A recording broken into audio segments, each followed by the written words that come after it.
এর আগের ভিডিও দেখেছো তোমরা সবাই, আমরা সবাই পতাকা উত্তোলন করে 15ই আগস্টে খেলা করতে চলে এসেছিলাম স্কুলে। তো আমাদের টিম হচ্ছে ইটালি, আমাদের ফার্স্ট ম্যাচ পড়েছিল ইন্ডিয়ার সাথে। তো সেই খেলাটাই আমরা প্রথমে জয়ী হয়ে যাই। তো তো তারপরে বন্ধুরা মাঠে লেগে গেল সুইডেন। আর এই কাকুটা দেখো প্রতি বছর এটা তাকে কিছু না কিছু করে সবাইকে বিনোদন দিয়েই থাকে। আর এখানে দেখো কলম্বিয়া ফার্স্ট ম্যাচ উইন হওয়ার পরে এরকম একটা ডান্স দিচ্ছে। তারপরে বন্ধুরা মাঠে লেগে গেল সেনেগাল। তো সেনেগালও প্রথম ম্যাচ জিতে গেছিল, তো তার ভিডিওটা আমি আর করিনি।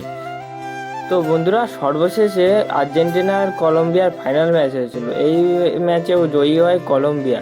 তো ওদের সাথে আমরাও এনজয় করেছি, যেহেতু এটা পাড়া বিশ্বকাপ।